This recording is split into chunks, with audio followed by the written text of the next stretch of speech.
Hey, j'espère que tu vas bien. Aujourd'hui, on se retrouve pour une nouvelle vidéo.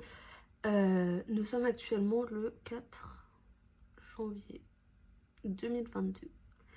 À l'heure où je commence cette vidéo, et vous verrez cette vidéo, je pense, août, voire septembre. Comme tu auras pu le voir au mois de janvier, et au cas où tu n'aurais pas vu cette vidéo, je te la mettrai dans le petit i, ici ou ici, je ne sais plus. Je vais te parler de comment s'en sortir financièrement. Donc je te dis pas comment économiser ou quoi que ce soit. On va déjà parler comment s'en sortir, hein, quand on est endetté jusqu'au cou. Je te présente Sushi si tu ne le connais pas et que tu n'as jamais vu mes vidéos. Ceci est un bébé chat qui est casse-bonbon, qui fait que des bêtises. Oui, je parle de toi mon bébé, mais qui est très câlin et qui est un amour quand il le veut bien. Hein mon bébé? Mon bébé.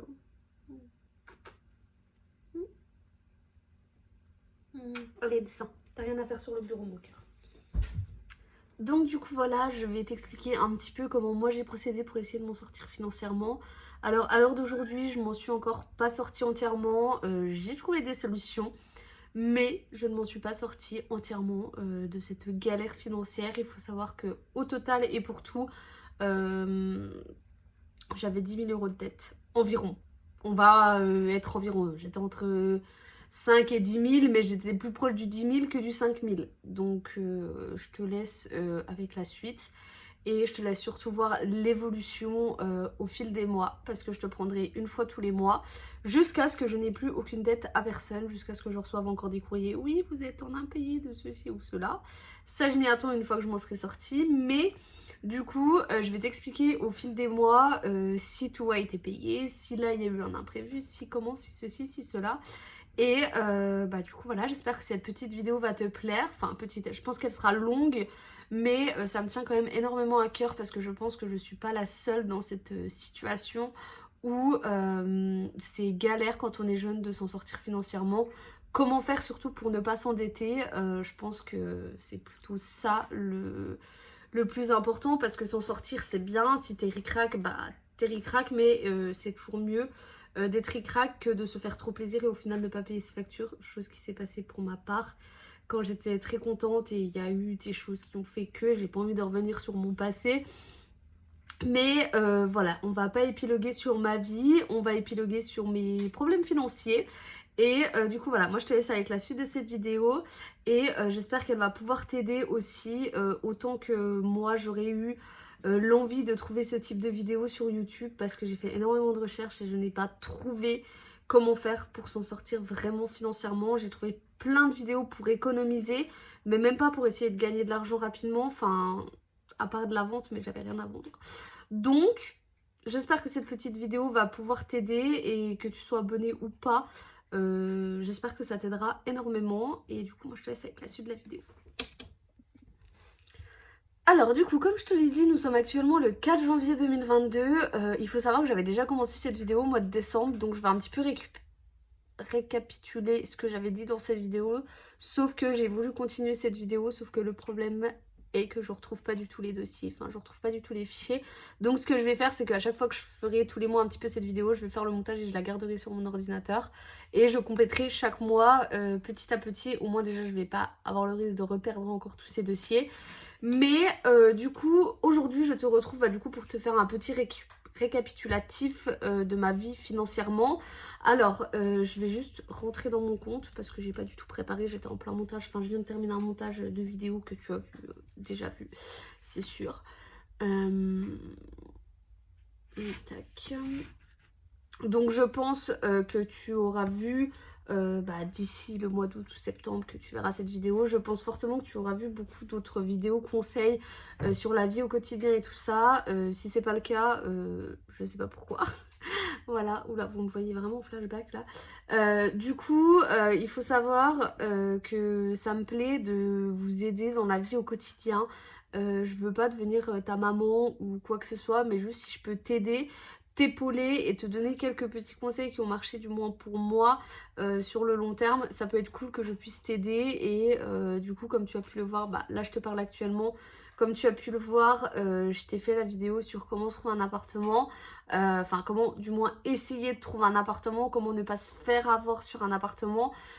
Du coup j'espère que cette vidéo t'aura aidé. D'ailleurs dis-le moi sur les commentaires si cette vidéo du mois de janvier t'a aidé un petit peu ou pas du tout. Je ne sais pas si ça a pu te donner quelques petits conseils, je ne sais pas quel type de communauté me suivent, donc je ne peux pas t'aider là-dessus. Enfin j'espère du moins que j'ai pu t'aider un maximum. Et du coup on va arrêter de blablater sur le passé, sur les autres vidéos que j'ai faites. Mais du coup aujourd'hui je vais te montrer un petit peu comment moi je procède pour m'en sortir financièrement. Donc je vais t'expliquer en bref, mais je vais faire ça rapidement, comment je me suis, pourquoi je me suis endettée, comment ça se fait, comment j'ai pu en arriver là et tout ça. Et du coup après je te montre comment j'ai essayé de procéder pour m'en sortir financièrement.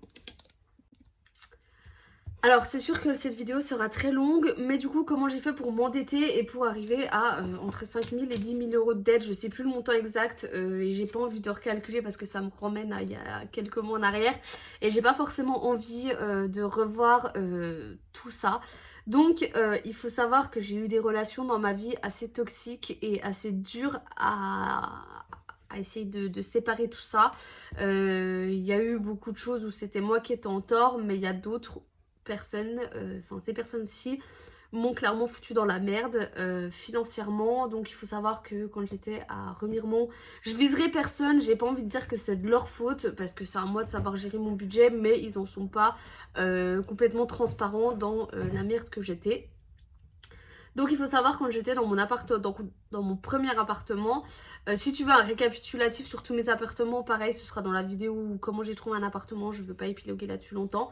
Mais du coup il faut savoir que dans mon premier appartement, j'étais tellement bien financièrement que j'en ai profité et j'ai jamais été endettée dans mon premier appartement. Et vient le deuxième appartement où j'ai commencé à avoir une relance quand j'avais mon appareil dentaire. Donc oui, j'ai eu un appareil dentaire comme beaucoup d'entre nous je pense.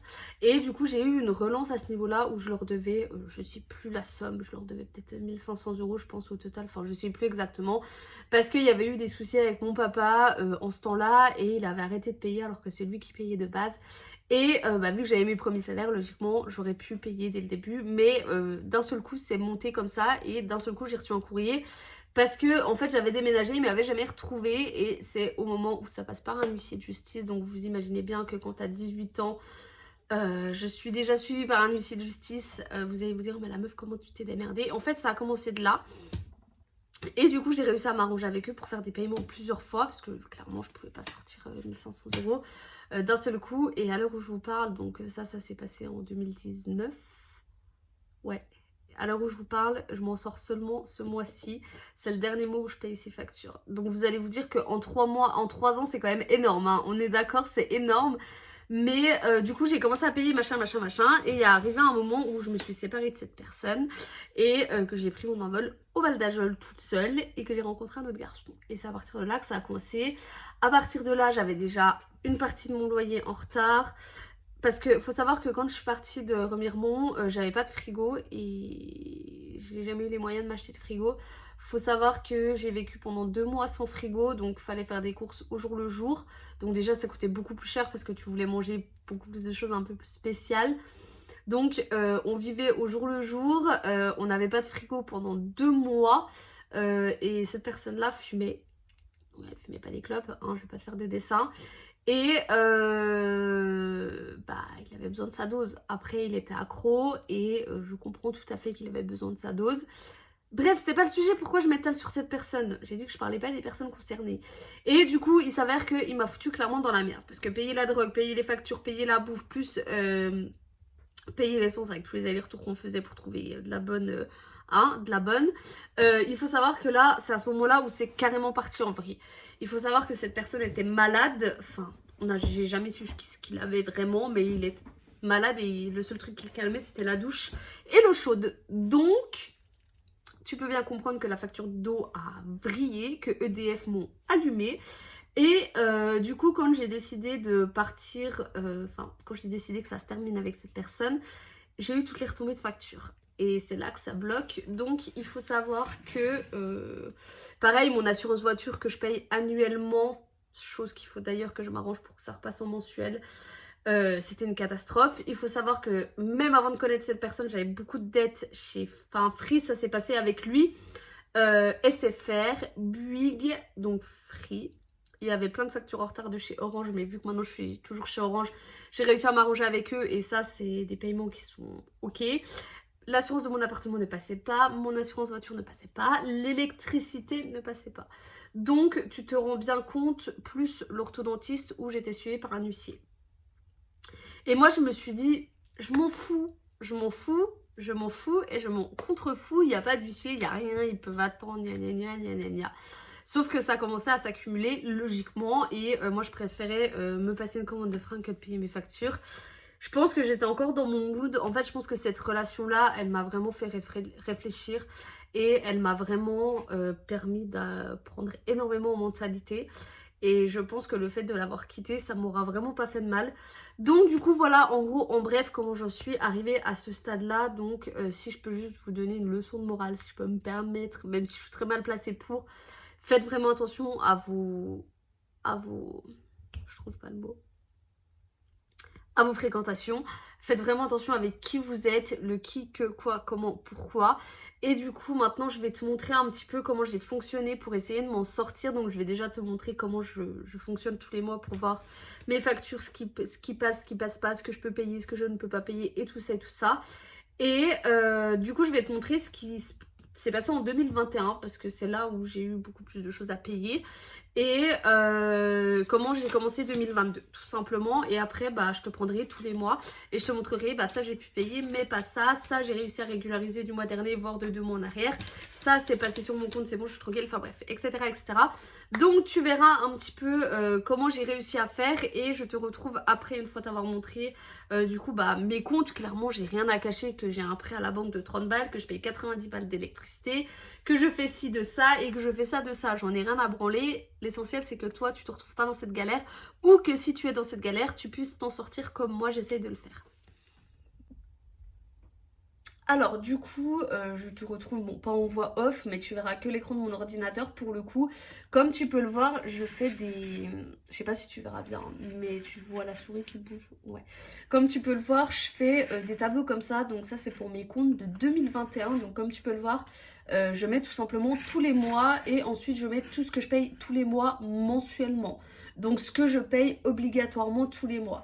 Par exemple, les loyers, bah, le loyer de mon appartement, logiquement, mon prêt à ma banque, l'électricité, l'assurance de ma voiture, bah, ma mutuelle, logique, l'assurance de mon appartement. Alors ça c'est l'abonnement de tram, mais avant c'était mes ongles. C'est pour ça que vous voyez un coup 40, un coup 80, un coup 40, un coup 80. Et que maintenant, à partir de octobre, c'est que du 20. Ensuite, on a ma box internet. Et ensuite, on a l'étape essence. Donc, comme tu peux le voir, en début d'année, quand j'étais encore avec cette personne toxique, c'était toujours 100 €. Et après, j'ai continué à mettre 100 €, mais je mettais jamais 100 € d'essence. Enfin, même si je vadrouillais beaucoup au mois de juin, genre, c'est impossible que j'ai mis 100 € en juillet aussi. Enfin, bref, enfin, tu vois quoi. Je mettais approximativement. Et ensuite, là, ce qu'il y a en dessous, je sais pas si tu vois encore ma souris. Je vais te montrer avec mon doigt. Là, en dessous, tout ce qu'il y a là, en fait, c'est tout ce qui me reste à payer en plus des choses mensuelles. Donc, tout ça, c'est ce qui me restait à payer en 2021. Et là, j'ai fait une deuxième feuille là-haut. Attention aux yeux. Là, c'est tout pour 2022. Donc, j'ai déjà tout pré-rempli. Il y a juste la mutuelle que je n'ai pas remplie. Parce que je suis censée avoir la mutuelle du boulot. Mais j'arrive pas à faire. Je sais pas pourquoi. Faudrait que je les appelle d'ailleurs. Donc du coup toujours pareil avec les mois, bien compte 2022. Et là on a toujours loyer, le prêt, nanana. Ça c'est la même chose que l'année dernière. Donc comme tu peux le voir, là j'ai tout mis en vert, mais j'ai tout remis sur le compte 2022. Donc là par exemple, on est au mois de janvier, j'ai payé mon loyer, j'ai payé mon prêt à la banque, le plus important. Et l'essence j'ai mis en vert parce que en général l'essence je prends avec les pourboires. Donc l'essence dans tous les cas je peux mettre tout en vert jusqu'à la fin de l'année. Si j'ai de l'essence tant mieux, si j'en ai pas tant pis. En soi j'ai le tram donc c'est pas très grave. Par exemple là j'ai électricité. Alors normalement je sais pas si tu vois de loin les chiffres mais peu importe. Tu vois 91 € tous les mois. Mais là vu qu'au mois de décembre j'ai pas pu payer malheureusement. J'ai mis 182, donc ça veut dire qu'au mois de janvier, je suis censée être prélevée de 182 € à la place de 91 vu que j'ai le mois de décembre à payer. Mais vu que je voulais que le 2021 soit réglé et que j'ai plus de soucis, j'ai tout remis en double, en gros ce qui n'est pas passé le mois d'avant. Par exemple, Orange, je paye 44,99 tous les mois. Là, normalement, c'était 98 et quelques, enfin bref, 100 €. Mais j'ai réussi à régulariser la facture du mois dernier. Donc, forcément, au mois de janvier, ça passera pas. Mais j'essaierai de régulariser toutes mes factures au mois de février, donc etc. Et ensuite, nous avons du coup tout ça là. Donc, tu vas te demander ce que c'est. Donc déjà on a les dettes avec le montant exact chez Free, SFR, Bouygues. Ensuite on a EDF, AXA. Alors Make-up Revolution et Shein, j'ai terminé de payer. Donc en soi je pourrais l'enlever là. Hop. Tac. Je sais pas comment on fait pour supprimer. Je ne sais pas comment on fait pour supprimer. Alors, comment on fait pour supprimer? Alors supprimer, ouais d'accord. Couper c'est tac X alors. Je peux pas tout sélectionner. Bref, je supprimerai ça tout à l'heure, mais du coup ça n'existe plus. Et ensuite on a AXA pour l'appartement, donc il me restait 24 € à payer à Nancy et j'ai toujours 75 € que je leur dois du Val d'Ajol. Donc du coup on va pas se fier à 2021 parce que ça ne sert à rien. Mais du coup comme tu peux le voir, là par exemple ce sera en rouge. Là, ce sera forcément en vert parce que j'ai rien à payer hormis ce qui est en dessous. Mais je veux pas me baser de ce qui est en dessous et remettre dans mon tableau parce que c'est pas ce que je suis censée payer tous les mois. Donc du coup, là, j'ai marqué AXA. Donc AXA, je leur devais une assurance du mois, de l'année. Donc c'est-à-dire, comme tu peux le voir, je suis prélevée au mois de juin 715 € que je n'ai pas payé. Donc j'ai réussi à m'arranger avec eux pour payer en 4 fois sans frais. Donc tu fais le calcul. Là, je paye environ 184 €. Ça doit être 183 et des brouettes ou 184 et des brouettes. J'ai arrondi. Du coup, AXA, je paye 184 € par mois jusqu'au mois de mars. Donc, au mois de mars, ce sera ma dernière mensualité et j'aurai terminé de payer AXA. Et au moins, ça me laisse avril, mai et juin.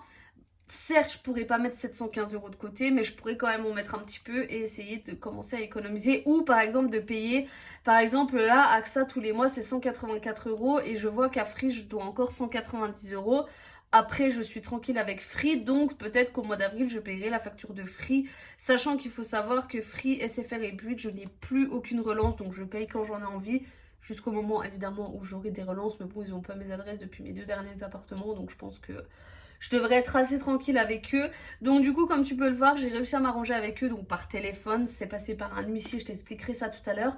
EDF, pareil, je paye 240 € par mois. Enfin 239,10, mais bon, 240 € par mois jusqu'au mois de mai. Alors EDF, il faut savoir que je leur devais 1500 €. Donc c'est compliqué de pouvoir donner beaucoup.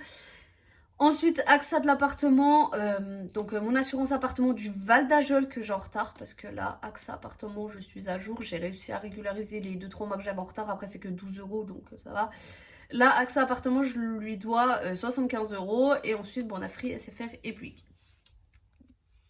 Donc du coup voilà, comme tu as pu le voir, je me suis endettée énormément. Faut savoir que là, au début de la vidéo, c'est très compliqué. Mais là, je te reprendrai un petit peu tous les mois et je te ferai juste un petit récap. Bon bah j'ai pu payer ça, mes passages, j'ai pu régulariser ça du mois d'avant, gna. Faudra bien suivre la vidéo, mais je te prendrai une fois par mois. Donc du coup voilà, j'espère que ça t'a plu cette première partie. Pour faire un petit débrief, avant je bois parce que j'ai très soif.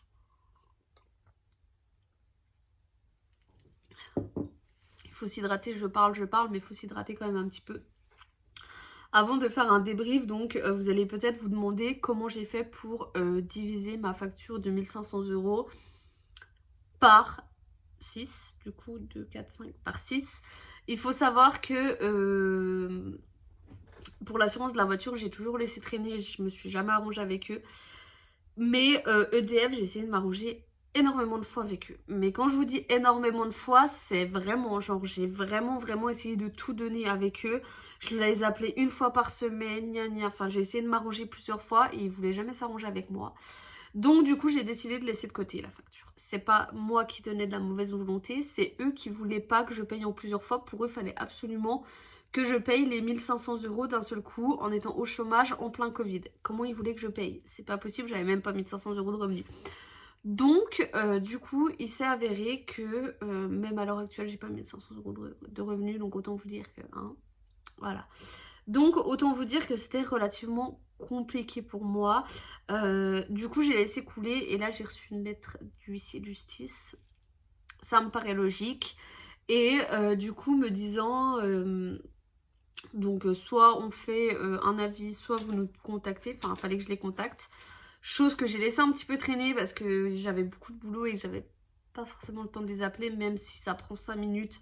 Et que là-dessus, je suis tout à fait d'accord, j'aurais pu faire un effort de prendre 5 minutes dans l'après-midi pour tout simplement les appeler, leur dire oui, bonjour, c'est madame Intel, nanana, je vous appelle pour ça, c'est ça. Est-ce qu'on peut faire un paiement plusieurs fois, oui ou non? Ils me disaient non, je leur disais bah allez vous faire foutre, vous aurez jamais la thune. Et du coup, j'ai laissé un peu traîner et du coup, je les ai contactés. Enfin, après plusieurs relances, je les ai contactés et je leur ai dit écoutez, moi c'est simple, j'ai du boulot, je suis en CDI, mais je peux pas vous donner plus que tant par mois. Et en fait, il s'est passé que je les ai contactés au mois de décembre et il s'est passé qu'au mois de décembre, ils ont compris que je leur donnerais 400 € par mois. Chose qui se complique un petit peu, sachant que j'ai déjà un levier de 450 et une paye de 1005. Entre 1000 et 1005. 1005, je raconte n'importe quoi, j'ai pas 1005 de paye. Hein. Et du coup, je leur ai dit, écoutez, moi c'est pas possible. Enfin voilà. Et du coup, j'ai reçu leur avis de. Moi, je leur avais demandé 200 € au téléphone tous les mois jusqu'à ce que ce soit régularisé. Et j'ai reçu un papier et en fait, le monsieur au téléphone avait compris 400 €. Sauf qu'entre 200 et 400, il y a déjà une petite différence. Mais en plus de ça, moi, c'est pas possible de payer 400. Du coup, quand je reçois ce courrier, je leur téléphone et je leur dis écoutez, je pense qu'il y a eu un malentendu et une malcompréhension avec cette personne, machin. J'ai demandé 200 et non 400 et que 400, bah là, c'est pas passé sur le compte pour le coup. Enfin, parce qu'il est normal, je veux dire, j'envoie mon loyer, je paye ça et après, bah, je peux plus rien payer. Ça peine si je peux faire des courses, quoi. Donc, je veux dire, j'ai pas que à payer en dette, donc c'est assez compliqué de jongler. Et je pense que déjà là, j'ai donné mon maximum pour pouvoir en payer un maximum. Et du coup, il s'avère que, bon, elle m'a dit, est-ce que si on fait un paiement 6 fois, que vous donnez 239,10, est-ce que ça peut vous convenir? Je lui fais oui, je suis pas à 40 € près. Je lui ai dit, il faut juste pas que ça dépasse les 250 parce qu'après, ce sera plus possible. Et si c'est pour que ça passe pas et que j'ai des frais supplémentaires, c'est pas la peine non plus. Elle m'a dit oui, oui, il n'y a pas de souci, machin, je comprends tout à fait et tout. Donc du coup, il s'avère que bah maintenant je suis tranquille et que pendant 6 mois, je paierai comme ça. Il faut savoir que les organismes ne veulent jamais s'arranger et que dès que ça passe par un huissier, en général, c'est plus cool. Faut pas prendre peur des huissiers de justice et faut pas laisser traîner des papiers d'huissier de justice. Si vous en avez, ne laissez pas traîner, ça peut très mal finir. Je sais que bah du coup l'orthodontiste avec l'huissier, le premier huissier, que je savais pas comment ça allait se terminer et tout, ils sont venus toquer chez moi pour me donner des papiers comme quoi je payais pas, machin, il y a des mots je payais, d'autres que je payais pas. Bref, je m'en battais les couilles en fait. Sauf que bah maintenant j'ai eu une saisie sur salaire, donc c'est le dernier mois ce mois-ci. J'ai eu une saisie sur salaire, ça fait que 6 mois que je suis dans l'entreprise, donc autant vous dire que ça fout mal. Et que bah après je me dis c'est payé, tant mieux, au moins je serai plus sereine et ça ira mieux, mais c'est compliqué de vivre avec une saisie sur salaire. Enfin, je veux dire, c'est pas une saisie sur salaire de 50 € non plus, hein. Ils ont divisé mon temps par 3 et voilà. Là, je me dis c'est le dernier mois et je me dis le mois dernier, j'ai peut-être pas beaucoup payé de factures, mais j'ai pu faire plaisir à mes proches et c'est l'essentiel. Donc du coup voilà, je pense comme tu as pu le comprendre, c'est très très compliqué de gérer son budget tous les mois et d'éviter de s'endetter. Donc si je peux juste te donner un conseil, dès que tu reçois des factures impayées, arrange-toi directement avec eux. S'ils veulent pas s'arranger, tu leur dis bah ça terminera aux huissiers et avec les huissiers je pourrai m'arranger. Et puis voilà. Après si je peux te donner un conseil, franchement fais vraiment attention à bien gérer tes factures selon le montant de ton loyer. Enfin, fais vraiment attention à tout. Quand tu décides d'avoir ton indépendance financièrement, c'est très très compliqué à gérer. Donc, fais vraiment vraiment attention. Il y a un tas d'astuces maintenant pour pouvoir bien gérer ton budget, que ce soit les enveloppes, tu mets tout dans des enveloppes si tu utilises beaucoup d'espèces. Tu mets tout dans des enveloppes, commence à économiser dès le début, comme ça dès que t'as une couille qui se passe, dès que t'as un problème avec ta voiture, tu peux payer cash et t'es pas obligé de t'endetter à vouloir payer en plusieurs fois. Parce que des paiements en plusieurs fois, ça peut aussi te foutre dedans, faut pas croire, faut faire très très attention. Je sais que maintenant ils font beaucoup de paiements en 3-4 fois sans frais, enfin vous voyez bien, moi c'est ce que j'ai fait pour ma commande Chine et mon calendrier de l'avant parce que je voulais quand même me faire plaisir. Après c'est que je sais, j'avais calculé avant que je pouvais le faire. Mais vraiment faites très attention et du coup moi je vais te laisser là pour cette vidéo. Et du coup tu auras quand même un petit avant, je voulais tout te poster, faire une vidéo complète et tout te poster au mois d'août. Mais je vais te faire la partie 1 là, que je te posterai dans le mois de janvier pour le coup. Et au mois d'août, tu auras la partie 2 où tu verras au fil des mois comment j'ai réussi à m'en sortir. Comment, enfin pas comment j'ai réussi à m'en sortir, mais tu vas me suivre au fil des mois et voir que bah, tout est possible en se privant un petit peu. Évidemment, il faut se priver quand on est dans des galères. Et je pense que je te ferai une partie 3 pour voir si pour économiser ou pour te donner d'autres conseils que j'ai pu établir au fil des mois et tout ça. Donc du coup voilà, j'espère que cette première partie de vidéo t'aura plu. Si c'est le cas, n'hésite pas à liker, commenter, ça m'encouragerait trop à te faire d'autres vidéos conseils. Et sur ce, je te fais des gros bisous et je te dis à très vite pour une prochaine vidéo. Bye!